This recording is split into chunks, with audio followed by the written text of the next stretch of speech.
Hang up. All right, can you hear me? Hey. Okay, perfect. Oh, We you just muted alive. it. I can't hear you. Can you hear me anymore? Yes, I can hear you now. Okay, we alive. Bay State running.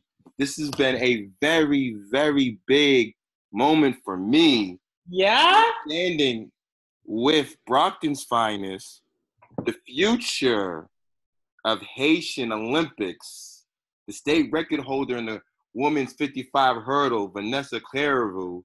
Vanessa is Clairvaux. a long time coming. Excuse them? Clairvaux. Clairvaux, I'm sorry. No. Boxers are in the house. The 5 Yes. away is Lady. in the house. Hold on. I gotta grab. Okay. I always have these on, and I just took them off because I showered. But it's 2020, and I still wear my Lady Boxer rings. No, you gotta wear your rings. Absolutely. So we have 40 minutes. I Okay. just wanted to first and say on behalf of the Haitian American community worldwide, and then also the track community, we are rooting for you. You represent a symbol of hope for my people, my grandparents' native island. And I'm very, very intrigued to kind of know your story because I think a lot of student athletes here in Massachusetts, especially in our cities of Boston, Brockton, Lowell, they can learn from you, especially kids that come from an immigrant background, that you have been just persevering for the last 10 years. So let's start it off 508 area code, Brockton. Oh, Let's go back to Brockton real quick. let's go back to Brockton. So Vanessa, did first and foremost, a big shout out to my main man, John Fidalgo. Yes. John's my man. John's doing an amazing job. Coach Kavanaugh, appreciate those guys because I understand how hard it is, representing the city school. So when were you introduced to track and field? To track, well, I would say the 6th grade and the 8th grade city meets. Okay. I mean, I guess it wasn't really called track and field in 6th grade and 8th grade, but now that when I went to high school and I started doing track, I realized that that's what it was. We were really doing like pentathlons and didn't even know it. So I was introduced to the concept of track in 6th grade, but actual track and field, high school, freshman year of high school. Okay, and you mean you've made history. Why hurdles? Because it seemed like you've been all over the relays, 4x1, 4x2. What drew you to the hurdles? Well, the hurdles the relay, that's a team event. That's multiple people. So I needed my own. Like going into freshman year track and field, I wasn't even thinking about the relays. Like people aren't going to try out for the track and field team with, I guess, the relay as their first priority. I really didn't have an event in mind. I remember seeing the hurdles at the when I was at the Summer Olympics when I was in junior high school, and I was like, "Whoa, that's crazy! They're literally sprinting like full speed at these things, and they're not scared at all. That's crazy." Seriously. But honestly, I tell this story embarrassingly enough that on the first day of track and field tryouts in 2008 at Brockton High School, I just sincerely did not want to do the sprinters workout. It scared me, and I saw the hurdlers doing like some drills on the other side of the track. So when he said, "Does anybody want to go try the hurdles?" I was like, "Me," because I didn't want to sprint. And I told him, "This is what happened." Wow. And my coach Russell, who's obviously still the the girls track coach at Brockton High, thought that was hilarious. That's funny. Yeah. That's funny. So, Vanessa, when I was doing my research, so after senior year, right, we have a state record holder in the 55 indoors. You took your talents to Eastern Michigan first, not Alabama. Yeah. How'd that happen? So, let's talk about one coming from the 508, and what was your prospects being the state record holder? You had fast times. Like, what schools were looking at you, and why Eastern Michigan at that time? So I'm gonna be honest. Throughout, I was hearing freshman and sophomore year that I would possibly have the opportunity to go to college for free, but it really did not hit me until end of junior year. Like I really was going through high school, just enjoying running, like having like all the fun I could have being a track athlete. I did cross country. I played volleyball for 1 year. I was just having fun being a high school student athlete. Like sincerely, I wasn't even thinking about really college or going to college for free, or I didn't believe it until the end of junior year when they were like, no, you're going to take official visits. You're going to go to these campuses. You're going to talk to these coaches. You're going to meet the athletes. Like it's real. And I was like, oh, snap. And then my mailbox was full of letters from like schools around the country. I would say a large part of me going to Eastern Michigan was definitely the relationship that I was gaining with Coach Zach Glavish, who was the recruiter at Eastern Michigan. Yeah. I mean, Coach Glavish and the head coach, Coach Sue Parks, I mean, they were just giving me all the attention. They were checking up on me throughout the year. They, would come to the national championships in New York. Like they came to see me race. Like they just made me feel like I was already on the team. I already loved the girls. I loved the track captain. I just saw myself there. I literally took 2 visits and I was an Eagle. Wow. Yeah. Okay. But it looked like you, from research, you sat out 1 year, right? You didn't complete 2013 and 14. I redshirted, yep. You redshirted and you bursted on the scene in 2012 and 13, looks like. I graduated, I left Brockton and went to Eastern in 2012. Yep. So my freshman year, I was at Eastern, but it was a great year. Like I won conference as a freshman, like second best time in school history, indoor and outdoor. I was on the 4x1 first leg. Like I had an amazing year on and off the track. It was incredible. I loved it. So then why Roll Tide? Because I got to a point where I was like, I just figured.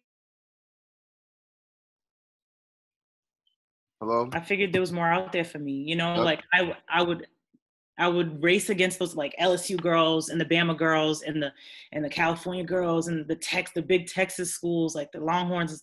And I was beating some of them. And I'm like, why can't I already be in the fire? Like, why do I have to wait till the NCAA championships to feel that? Like, I'm not scared of you guys.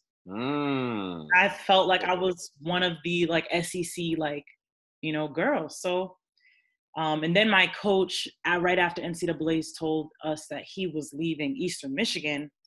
And that's when I was like, well, if he's leaving, I really don't feel like. And I got to the point where I was just so invested in leaving that I knew I was going to have to redshirt, but I knew it would be worth it.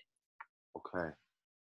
So that's the next topic, because I have started to notice that a lot of people are like hitting their marks redshirt year, like their 5th year senior, like they're winning the big races, they get in their breakthrough performances.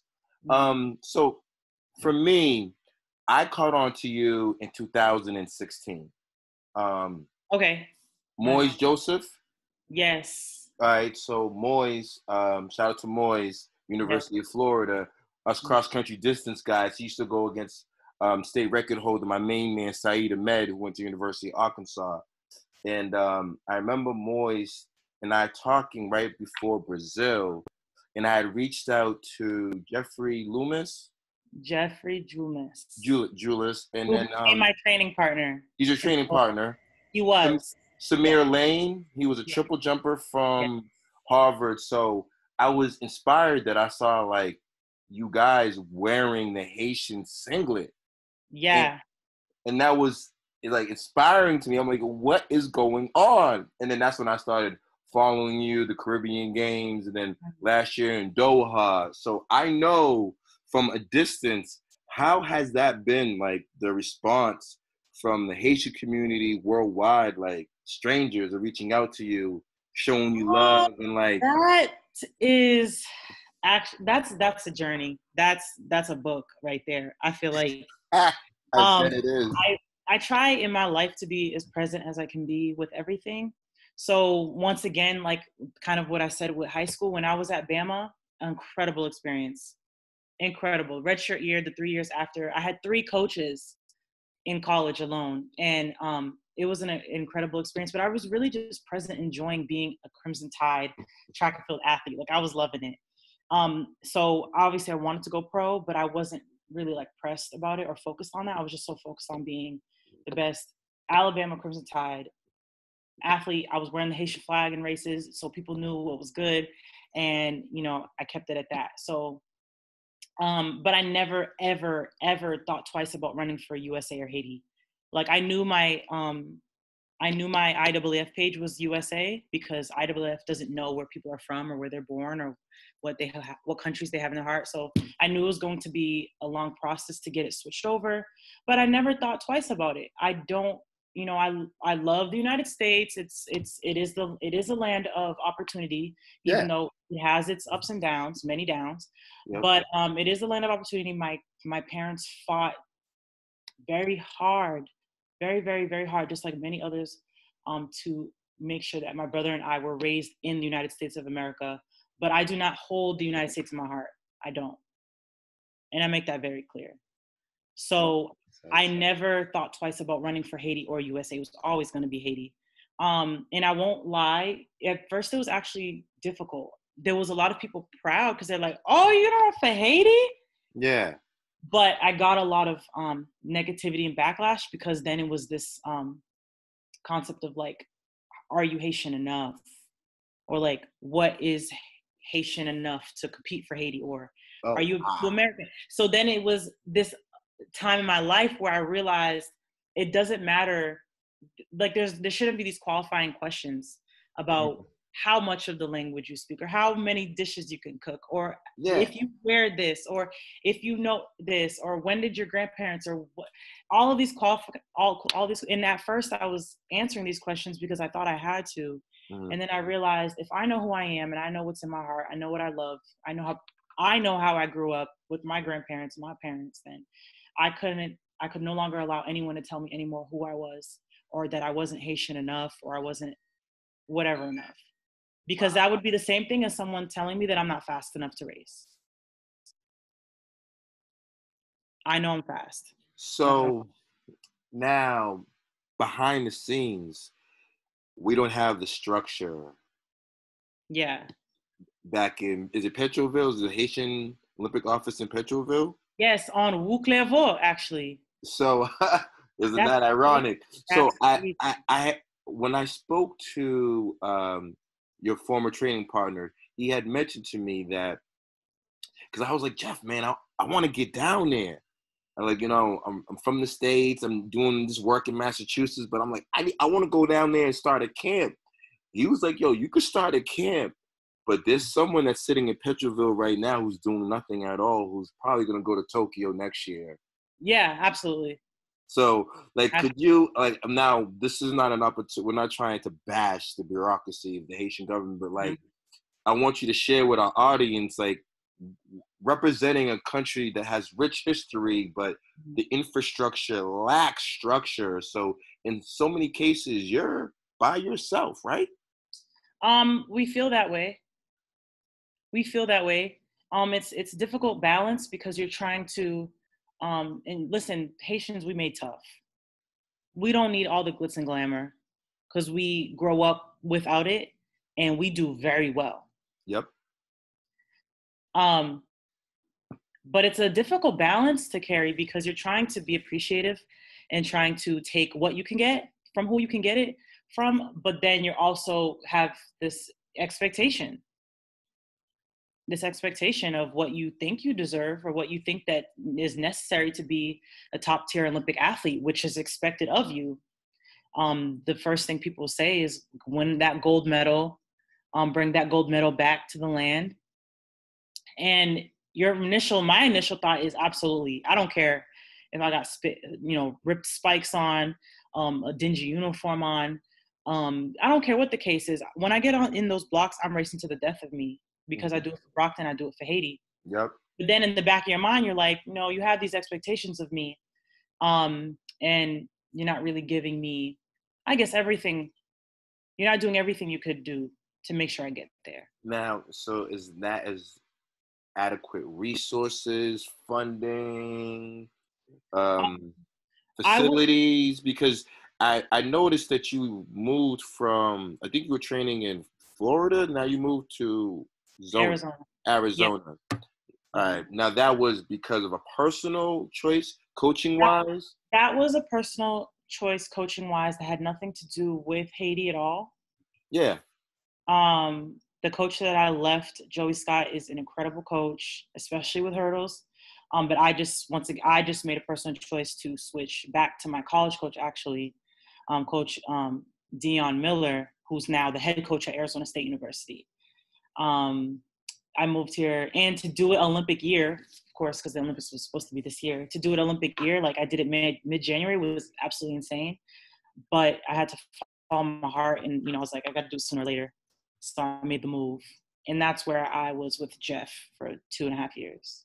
So let's talk about following your heart, because I think a lot of youth need to understand that. I know you're a very spiritual person via IG, but how is it important that one really follows their heart? Because our sport, I always say repetition is greatness. You're always doing tedious work, but like sometimes you may not see the bigger picture down the road.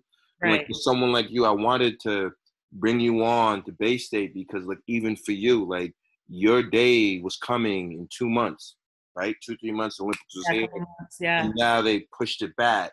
So I Yeah. just wanted to talk to you about how you maintaining upstairs resiliency. What's the focus for 2021? Because you have just began. Yeah. I would say that I'm motivated by this like rocking chair concept that I read about a long time ago. Honestly, I learned about it at Davis School on the South Side. I'm not even gonna lie. Like this is a throwback concept. Southside, 508. South Side, yes. Okay. And it's basically this, I guess, concept of remembering 7-year-old me and 70-year-old me. So Okay. 7-year-old me, I'm always thinking about, the things that I thought were impossible at the time, the things that I was struggling with at the time. I always wondered as a little girl what I would look like, what I would sound like, what I would be doing with my life, if I would be happy, the things you think about as a young child, a young boy, a young girl. Mm-hmm. And then I think about 70-year-old me. Of course, I'm 25, but I think about, when I get to that age, I want to look back and say that I didn't live my life just for me, because it's not about me. It's about the people that God puts in my life. It's about the mission and that God puts before me. Mm-hmm. And I want to be 70 in my rocking chair and believe that, I, I followed my heart and I didn't just do things for, I guess, the front page. Oh no, I 100% totally agree. I think that you are part of renaissance of Haitian American athletes here in Massachusetts. Like there's a lot of talent in Massachusetts, but Oh yeah, you lived in Florida. There's a lot of kids. a So lot. for me, like I'm coming from the coach's perspective, like my dream is 2028, LA, 2024. Like the Yeah. team isn't just 5 or 6 of you guys. Like we're deep, like Oh 30, yeah, yeah, yeah. 40 deep. Yeah. Because the talent that's coming up from the high school level at the collegiate level, but I look at you as one of like the renaissance and the pioneers because there was gaps. Yeah. There was Yeah. gaps. There was my man, Mr. 96 Olympian on IG. Like there's Yeah. guys who competed, but it's never been consistent. But like you traveled with Jeff and Brian Donna, my BPS boy. You Yeah. guys went out to Canada and represented in the Pan American game. That was NACAC, so like North Yeah. America, Central America, and Caribbean. It was in Toronto. So what I'm trying to state is that every time I saw you guys with the Haitian singlet on, that just inspired me more. Like, you know Yeah. what? So like Vanessa, however you look at it, like you're inspiring people from all walks of life. Like you have someone like myself, like, man, I want to be part of that. Like I got to get my game together. In 2028, I want to be part of that team that Yeah. make the big splash in LA. So I just really just want to just reach out to you, just say, hey man, we're all praying for you. There's a millions of us worldwide reaching out for you. And not only that, but the kids back in Brockton, like Mia Dansby, she's very talented. Oh You yeah, inspire I've worked her. with Mia. Yeah, Jordan Williams, he's the state record holder in the 400 yes, hurdles. yes, So the boxers are still representing, but it's good that someone comes from immigrant background, similar to me, someone's that their mother's tongue is similar to my mother's tongue, mm-hmm. in that like your struggles, you didn't come from much and you're still seeking and battling adversity, but you're centered with humility and God and hard work.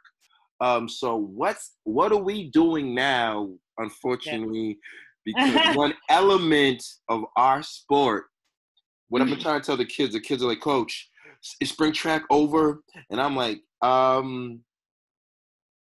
you done training? Because What one do you really element, want to know? What are you really asking? one element of our sport is competition. So you're not grinding. So what Yeah. is Vanessa doing? Because we're not going to compete for the next 60 days. What are Yeah. you doing right now to stay fit, remain focused, remain? So it's been a very complicated journey because I train at Arizona State University. We use the track and field facility, and my coach, it's really been every day it's changed. Every single day. It's like, okay, we're using the facility. Oh, wait, campus is closed. Okay, we can use the track until the end of the week. Oh, no, they said Wednesday. Okay, fine. We're just gonna do cardio and lift. Oh, the weight room's closed. We can't use the small one either.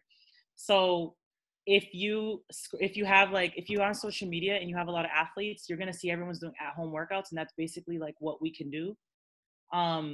Going out on runs, doing at home workouts, but nothing strenuous because at this point, especially now that the Olympics has finally been postponed officially, and all our competitions have already been canceled, we're waiting until July to start back the actual intensive conditioning.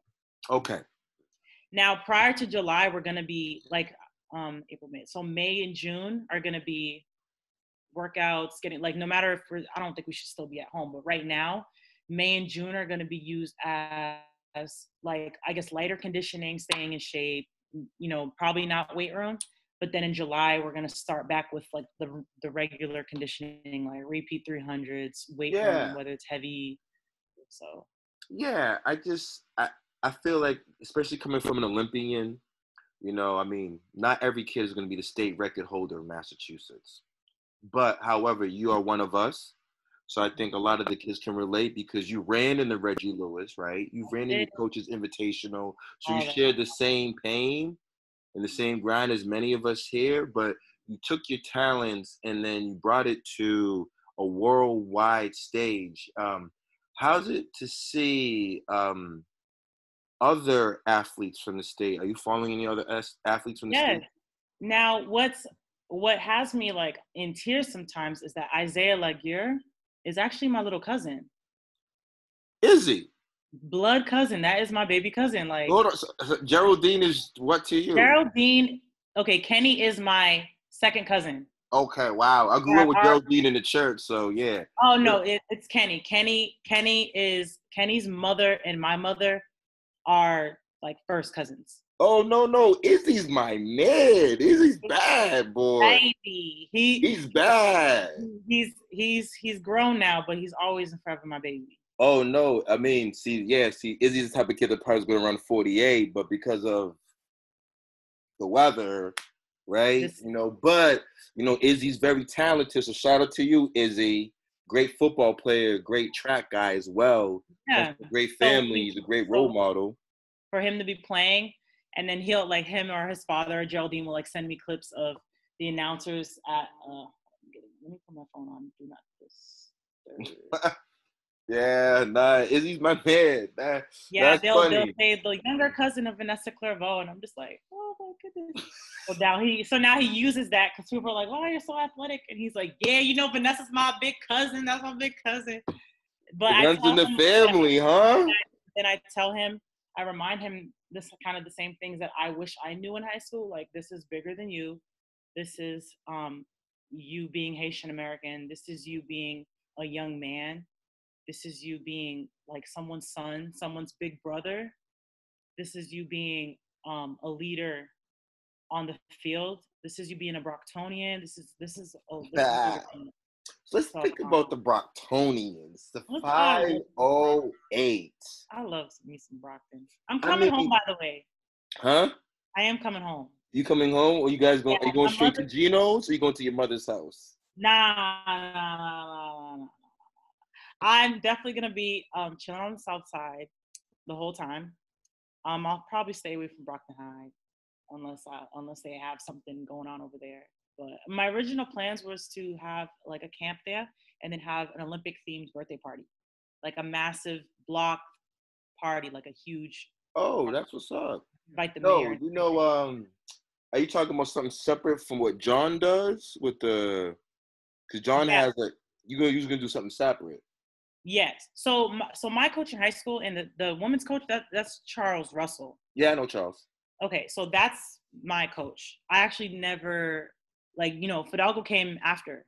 Yeah. I'm understand that. And I know he has the Brockton Track Club, but this was going to be completely separate. Like I was like my birthday's in June, so I was going to have an Olympic themed birthday party, and then I was going to just do like a Vavavo camp, like track and field camp, But now I'm probably not going to do it this year, but I'll definitely have it next year now. So when can we take it to Haiti?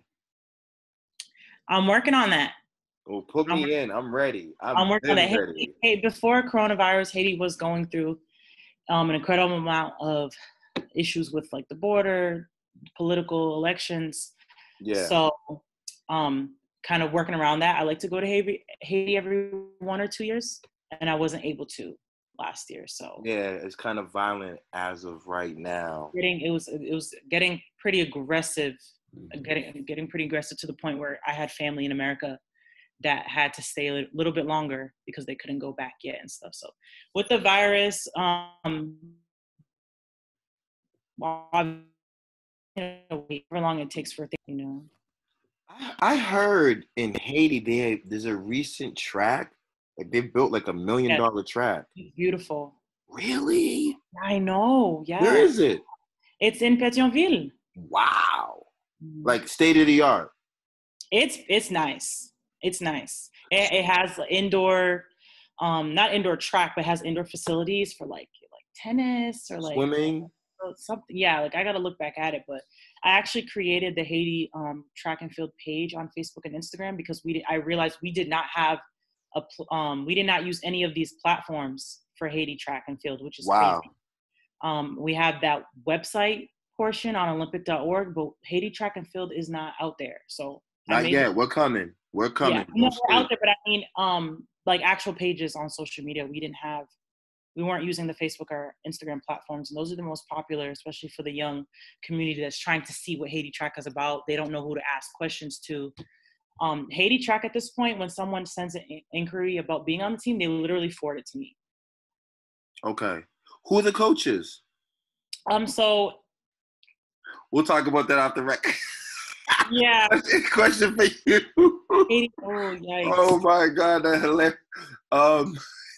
The Haitian national track and field coach right now is assigned to Coach Joey Scott, who was my coach in Miami,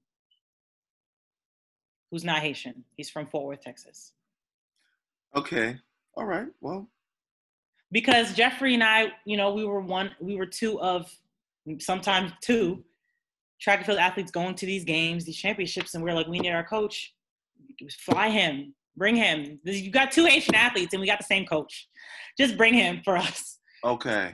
He, yeah, that's another.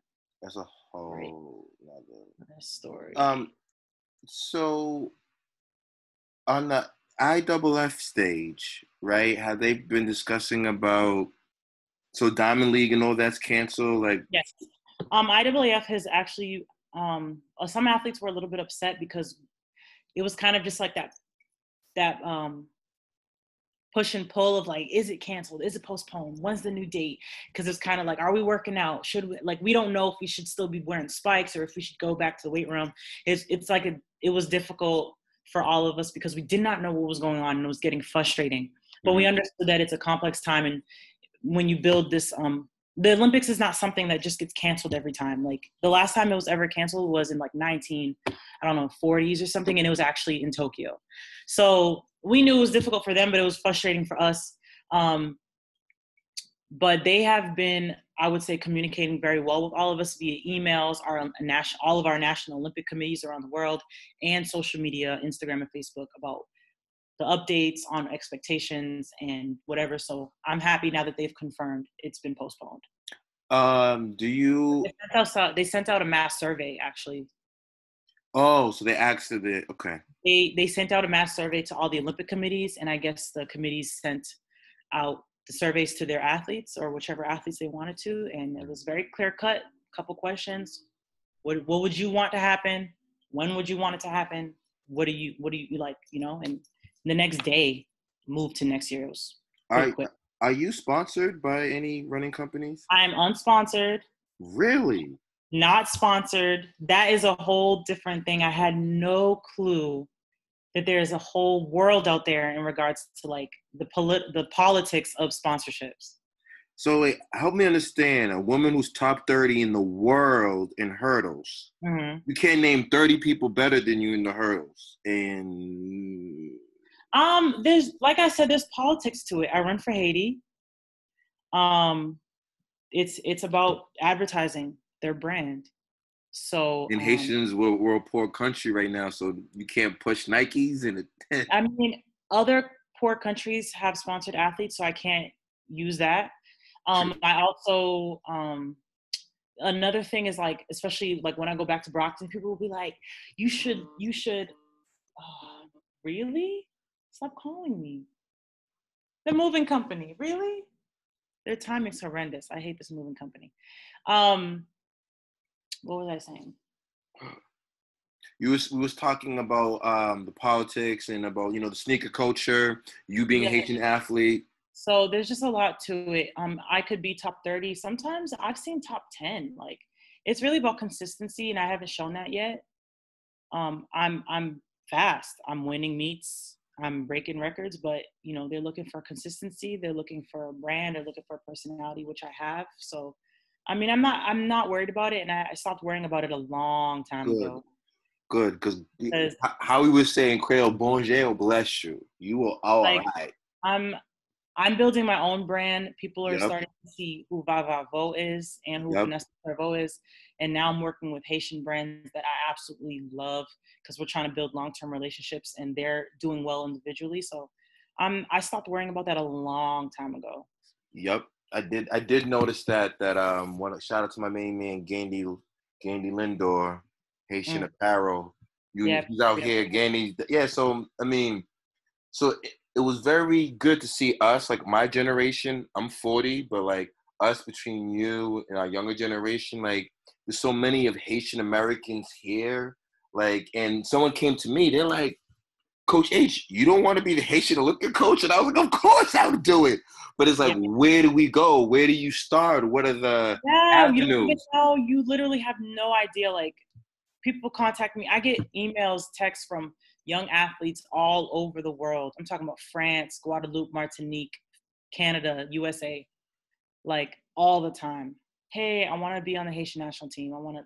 I get them all the time. In my email, Instagram, Facebook, it's crazy. So, but that's why it's imperative. That's why I wanted to give you this platform, because once again, the girl from the 508 became the pioneer that changed the game. You know, like, and that's why I think our sport is so powerful, because I know when you were just doing your hurdle drills in Brockton Hallway, you did not see this coming. Yeah, no, not at all. I mean, of course you knew that you had some type of talent, but now we're talking about, you know, you've taken your talent around the world. Mm-hmm. So, like, you know, how does Franz, your father Franz, how do you say your mother's name? Love. So, you know, Haitians, it's soccer first. Right? Yeah. It's soccer first. Absolutely. So, like, how did your parents react when you were coming home in the Brockton Enterprise or your own scholastic state champion? Did they get it? Did they understand it? Because not every immigrant parent understands, like, our daughter's really, really, really good. I want to say, you know, I'm gonna give them some credit and say that they understood it maybe a little bit more than the average Haitian parent, because I've Yeah. seen, you know, like she doesn't get it, but but it's kind of like I realized that they don't have to know everything, and that's okay. Yep. Like they don't have to understand everything about the sport, everything about like I probably, if I asked my father till this day what my main event is, my primary event, the event that I run, Yeah. he would say hurdles, but he wouldn't know it's 100 meters Yeah. unless somebody was really talking him through it. But then I realized like that's fine.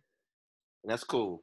That's cool. That's good. They did. I will say like I started bringing Enterprise newspapers and medals into the crib like freshman year. So by like I'll say by sophomore year they were over it. It was like, all right, she brought 6 more medals today. Yeah, okay. My bedroom was full of newspapers. They let me decorate my bedroom, which they shouldn't have because it looked insane. But I literally had newspapers covering every inch of the walls. I bet. They were proud, but I think they were just like, "Dang, our daughter's good. She's gonna win. We expect it." If I came home and I lost, they'd be like, "You're gonna win next time." Okay. Yeah. So Yeah. and same for college. So And so do you think that now they're moving it to 2001, will the next cycle be 3.5 years? Will it still be, we're 2020? Will it yeah, be 2024 or will it be 2025? no, the remaining the Olympic cycle will continue as planned. Mm-hmm. 2024 in Paris and so on. So, Vanessa, like I said, I just want to reach out and make sure that hopefully I can talk to you, inspire you, because you have a bright future. You're not only an ambassador of our sport, you're an ambassador of our state, our city. Our parents both come from the same island, Yes. and inspires me. So, John was like, hey, you got to get the interview because, I rep Haiti every single chance I get, but you represent Haiti on a bigger scale and you represent Massachusetts. So I think a lot of young girls can definitely learn from you that, your resilience, your dedication. Like, yeah, you don't, as of right now, not have the deal, but that deal could change. Look at, what's her name? Widlin. Wadleen. Oh yeah. Like Wadleen, I remember when Wadleen was first or second. It was my first year coaching. Mm-hmm. And then I watched it go from 55 to now 49 seconds. Yeah, that's madness. That's Haitian. She Haitian though. She Haitian though. From Massachusetts. And I was just as proud of her. Like for Mass though. Like she's from Mass. I was just as proud of her. Like I don't know. Like there's so many, when I go to NCAA championships or the world championships, like I know there's Haitian athletes. I see them. Like they come up to us and tell them like, hey, I run for France or I run for USA or I run for Canada, but I'm actually Haitian. I'm just as proud. I never bash any athlete that is of Haitian descent for not running for Haiti. That is their choice. Yep. But the fact that they proudly say like, hey, I'm Haitian though. Yeah. And that's why the hashtag I put after most of my posts is Yo Padwe Haiti. Mm-hmm. Because for us to go to the world championships where there's 100 athletes for one country, 50 athletes for another country. China came with more staff than we had athletes. It was literally just me and Jeff, and I was the only one who raced. The only athlete who raced for a whole nation. And for people to stop me at the world championships hotels and be like, Haiti, wow. Like, I just want people to see Haiti.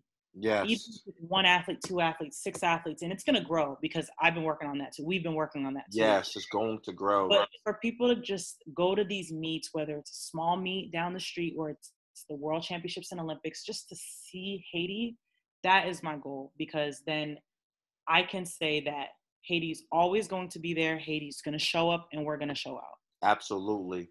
From 07 to now, what has changed in Massachusetts track and field?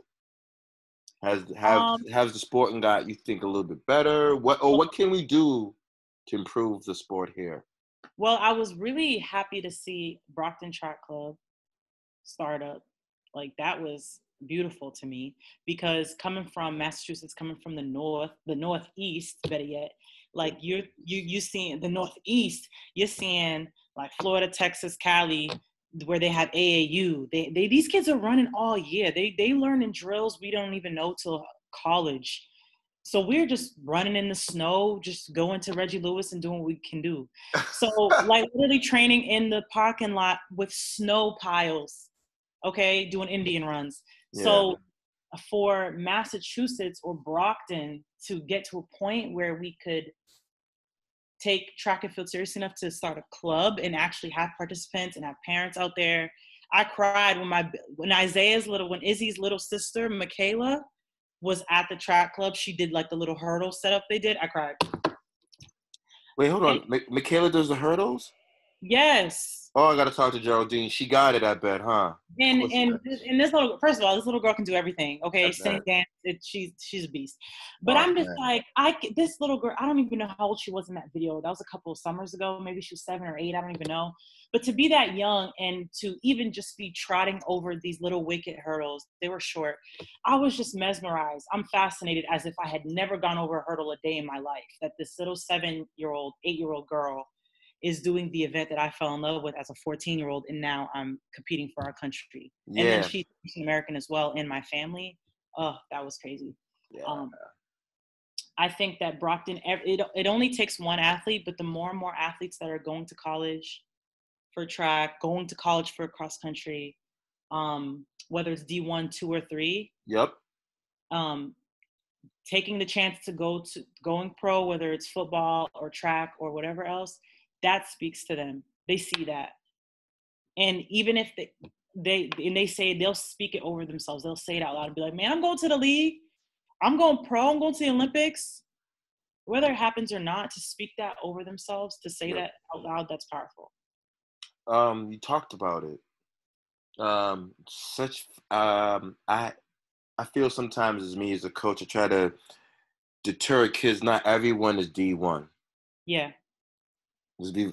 Because there's one thing to have D1 talent, but if you don't have the D1 mental capacity, the D1 discipline because the D1, I try to explain to kids, the D1's New England's every meet's the state meet. Yeah. You might walk into the meet at BU Valentine and you're the last seat. Yeah. There's 30 guys in front of you. And you have to be patient because you fortunate you ran a mean 200 freshman year, but not everyone has success right away. Right. Can we talk to the younger audience how critical patience in our sport, because it's not like you're going to get instant gratification. It's not the first time you 3-stepped and you 5-stepped a hurdle. You had to learn. What I learned in high school, I was a 7-step hurdler up until 2 years ago. I did 7 steps to hurdle 1. So that was not easy because I had the fight of, I don't feel like I can reach it. I honestly got to 3-step pretty quick because I was running long, which isn't a great thing. But if I've learned anything, and I tell the kids this, is that do trust your journey. Do trust your journey. Whether it's good or bad or bumpy or smooth, do trust it. Because if you trust it, then you will do whatever it takes to get better. But you have to trust the journey too. You have to trust it. You have to allow yourself to grow. If you really want to be able to get on a podium and say that I fought through things, I overcame things, then you actually have to go through some things to overcome. Does that make sense? Yeah. So you have to allow yourself to grow. I'm not going to go over this hurdle the same exact way for 12 years and expect to go to the Olympics. I am going to have to do some very uncomfortable things with my arms and my legs and where I place my head and how I have my legs in the blocks. I have to be uncomfortable for a moment so that I can get comfortable being in that position and get better. You have to accept the growth. So, and I tell them, listen, senior year of high school, when I broke the state record, I was next to a girl that wasn't running as fast as me freshman year. That means that we had 2 completely different journeys, but senior year of high school, we were in the same race, neck and neck. Neck and neck, yep. But freshman year, I was at states. I was the only female on the whole entire track team to go to state championships. I think D1s actually, I don't remember. But this girl, she didn't even get good until junior year, but we both were in that final at the All-State Championships in 2012. Yes. That's how beautiful our sport is. There's some people who like they're phenomenal as freshmen, and there's people who just come out of nowhere because they just work hard, they work tedious, and God is not done with them. And next thing you know, it's their senior year, and look out. That's what it is. We say God is not done with us, or God is working on us, or it's God's timing. What we have to understand is that like the primary word in all of this is obviously God. But what we forget about is the rest of it and where he's working on us. And then we start thinking about everybody else's progress, and we forget. The first thing I tell these athletes is you have to stay in your lane. And they think it's this cute little quote, this little track motto. No, you literally have to stay in your lane. No one else is running your race for you. Your teammate who's faster than you is not running it for you. Your teammate that's slower is not running it for you. That girl that goes to Norwood or Barnstable, they're not running it for you. You're the only person that can run that race. So if you don't focus on every single thing that you can do to get better, nutrition, water, your warm-up, your cool down, your stretching, if you don't do everything you can to get better, then you're the only person that's going to. Where's academics for Vava? What was your major again? Consumer economics. Oh, econ major. Consumer science, all the same thing, yeah. Where's academics for you? So, How imperative was, you So I learned this the hard way. And I probably wouldn't have told this story in high school, but throughout college I did, because I didn't realize how valuable it was. Because when the kids looked at me, they just saw this like, oh my God, she's so fast. It was so easy for her. No, I failed off the track team freshman year of high school. I tell them that. I said I failed off the team. I qualified for every meet. I already broke all the records. I went to all-state championships, and I didn't take my classes seriously. And my coach Charles Russell, made me go to the rest of the track meets that season. And to watch these races that I could have been in, that I could have won, that I could have broke the records. Yes. And Shout out to Charles. Shout out to Charles Russell, because shout out to Charles. And he kept me, but I knew he did that so that it could hurt. Mm-hmm. I knew he did that so that I could stay in the environment, so that I could get hungrier. Mm-hmm. And that's good, because I came back sophomore year knowing like, oh, I thought I could chill on this class because I'm this big athlete. No, it is real. You will be on the bench. You will be at home. You will not be competing. And it could be taken away from you like that. This is days before the freshman sophomore competition. Oh, that's why you never broke the record, huh? I did the sophomore year. Sophomore year. I still have it. But he said sorry. So so indoor or outdoor? I didn't even look that up.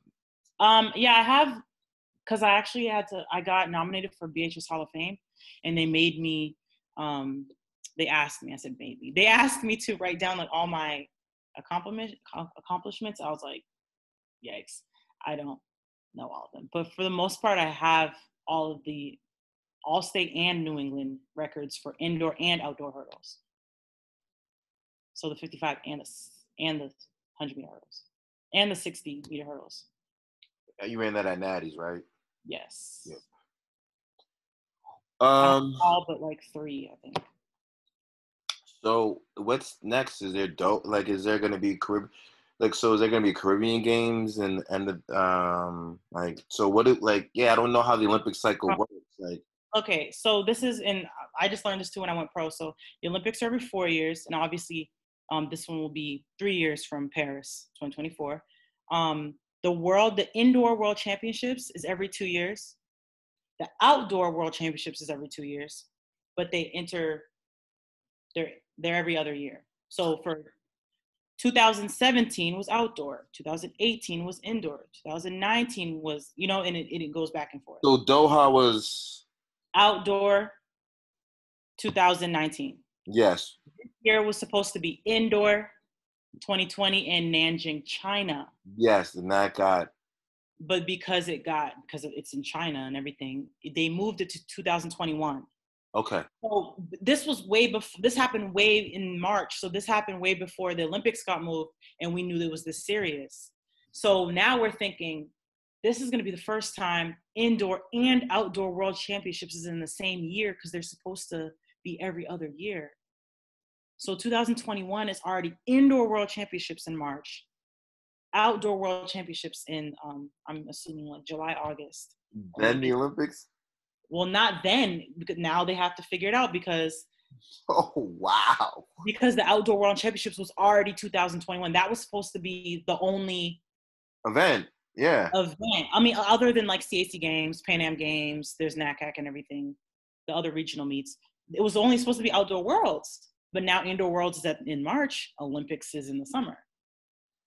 But listen, track athletes, we savage. So realistically, we're gonna go to all three.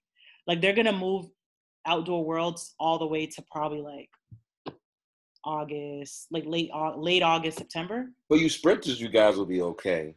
Sprinters can probably. I mean, I Everybody don't know will what be. the marathon is. That's 3 marathons. Well, I mean, everybody will be okay everyone because will be okay. Doha was really late in the year. That was rough for us. That was rough. Trying to stay in shape all the way until I raced on October 6th. Never did that before in my life. That was hard. What does your diet look like? Okay, so let me remind you that I'm Haitian. So this is difficult. Oh, but I stay away from rice. Stay away from rice. It's hard. I still, eat the banan. I still, make the sauce pie here and there. I still go ham on the seasonings, but I try to season with like natural stuff now. I stay away from artificial sugars. I've limited dairy in my diet. Oh, oh man. It's hard. Yeah, we're both. Now, you do. Honestly, I feel like you eat better when you shop better. Like now, I just don't buy unhealthy stuff, and it's a lot easier. Oh, Baba, has it been 40 minutes already? Oh, it's been 40. Has it been 40 minutes? Like, has it been? Like, cause I know that I got like an alert, Is that but okay? man, it's been that long. No, seriously. I mean, we could go forever.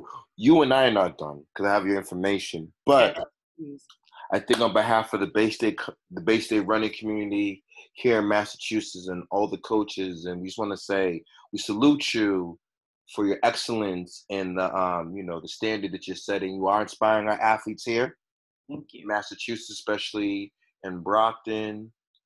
And I'm really rooting for you to continue your journey and continue to be transparent, continue to get back on social media and do what you do.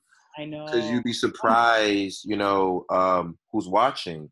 Like Coach H was watching every single moment. And there's like people come up to me like, man, you need to be down. And I'm like, I don't even know where to start. But after talking to you, you gave me some hope.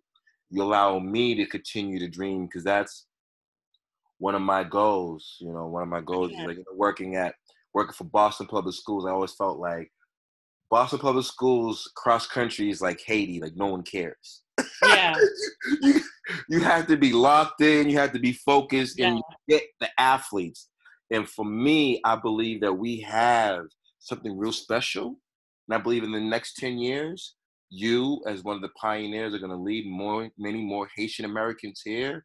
And for me, we'll talk about this later, but I want to get down on the ground and start to identify, athletes who are physically living in the country. Mm-hmm. I spoke to some of my colleagues because we have so many running companies here in Massachusetts, New Balance, Saucony, and a lot of people were like, man, Coach H, if you want to pull that off, you're going to need like 12 million. Yeah. Because you're going to have to like house these people, Mm-hmm. give them the proper education, the proper resources, the proper nutrition. But I got to be faithful and have hope, but it starts with you. Because I think the more you do, and man, we don't even have a bronze medal. I don't think people realize that. So it's not like you said something earlier. We're not taking nothing away from the United States. God bless our country. Like God bless the United States of America. Yeah. The United States has a very, very rich history when it comes to the Olympic Games. we're talking about this melting pot, the Haitian community, we have no medals. Yeah. We have no medals. When I look at what Usain did, then you look at what Penn Relays. Look how many high school Jamaican athletes are coming up to Penn Relays, crushing things. Yeah. They're like the number one recruits because Yeah. Usain has forced the Jamaican government not to send one high school. There's like 10 high schools going to Penn Relays now. Yeah. So I believe that, the change starts with you. Like, you're the civic change, you're the spark, you're our Rosa Parks, like someone had to do it. Yeah. Someone had to do it. No, but it's there because and when I say we, I mean, even if it's scattered, like it's a Haitian French person or Haitian Canadian or Haitian, like you would be so shocked to know who has won medals representing other countries that was Haitian. I'm talking about gold, yes. I'm talking about world championships, talking about NACACs, Pan Ams, CCs, gold medals, broken records, Haitian. Wow. You'd be shocked. But we want more people coming from the mountains, more people coming from like Okai directly, Pétionville, like the streets of Haiti, like really, really from there. So because it's a journey and we're working on it. We're working on building the team and working on building the sport. So it's a process. Yeah, you're doing a great job because you need ambassadors, you need people who have the personality. But I just wanted to touch base and just say thank you and keep pushing. We'll get through this as a collective. Like, we're all hurting. All athletes not hurting, but like, I think the beauty behind this is that Mother Nature got her little reset. Yeah, she got a little rest. She got to rest, man. She's been working so hard, and then that we as people have been coming together. So that's a good thing. And I was saying, like, we're gonna see a lot of records get dropped in the next 2 years. Oh yeah, it's gonna get athletes cooked up. Someone's about to run 42 seconds in the floor. Oh, like it's gonna happen. People are so hungry. People are like hungry. Oh, you want me to stay at home? Okay. I'll see you soon. I know. We gotta get on that track. Give me some spikes right now. Give me some spikes. So, ladies and gentlemen, Vanessa, drop your Instagram, please, and all your. My Instagram, you can find me, I guess, by my name, which is Vanessa Clairvaux, 1 and 2 S's. Clairvaux is CLERVEAUX. My username is Vava_Vo. That is the last 5 letters of my last name. So VAVA_VEAUX. And you can find me on Facebook with my full name and the same username.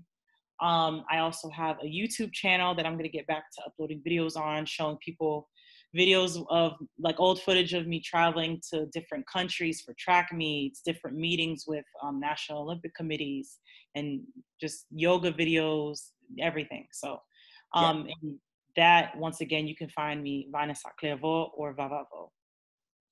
Ladies and gentlemen, this is Coach H, Bay State Running. We've had a very, very great opportunity with the Olympian, Brockton's finest, 508 legend, the boxer. As of right now, no one has ran a faster hurdle time than her. So we salute you and everything you do, and we are rooting for you. And I will be contacting you because I'm trying to get to Paris. I gotta represent. Paris 2024. I gotta get there. So yes, this is my first time doing the Zoom, so hopefully I'm gonna upload this on Bay State and on our YouTube channel, and hopefully more kids can see please send it to me. I'll share it everywhere. Yeah, no, of course, I got you. Yeah, so once again, Vanessa, please stay safe. Yes. Stay safe, quarantining and wiping everything down. Please, there's not too many other hurdlers right now. You're my last hope for Haiti. I'm here. We are protecting you at all costs. I'm good. Okay. All right, yo. It was nothing but love. Peace. We'll talk soon. Talk soon. Bye. Yep.